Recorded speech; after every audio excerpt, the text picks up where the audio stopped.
Arestado ang isang suspect sa panggagahasa sa Calamba City, Laguna.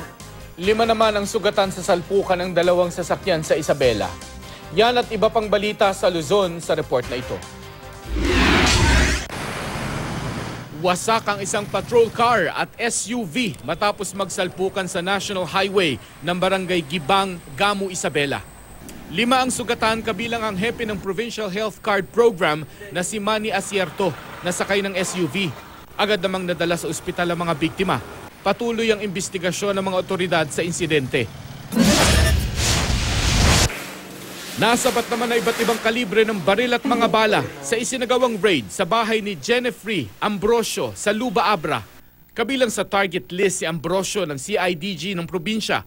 Depensa ni Ambrosio, sarap lang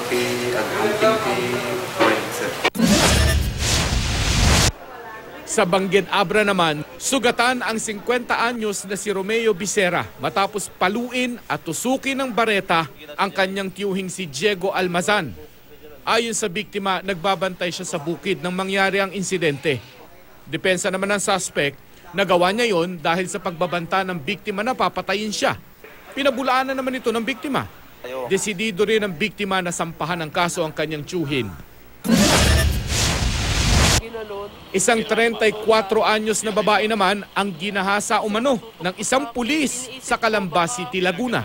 Kwento ng biktima, hinihintay niya ang kanyang asawa sa isang tabing kalsada nang huminto ang sasakyan ng suspect na si Police Inspector Aaron Cabillan at nagtanong ng direksyon. Pagkaturo niya ng daan, inilabas ng suspect ang kanyang baril. Hinablot niya ang payong at cellphone ng biktima sa kapilit na pinasakay. Dinala siya sa isang madilim na lugar sa Canlubang, Laguna at doon daw ginawa ang panghahalay. Opo, may alak po siya. Oho. Tapos habang ginagawa sa iyo, sinasaktan ka pa niya? Nakatutok lang po yung baril niya. Oo. Tapos sabi, wag daw ako sisigaw. Oo. Wag daw ako gagawa ng kahit ano. Nakakuha naman ng pagkakataong makahingi ng tulong ang biktima nang sitahin at lapitan ng mga pulis ang kanilang sasakyan. Agad namang dinala sa istasyon ng pulis si Cabillan. Tumanggi namang magbigay ng pahayag ang suspect.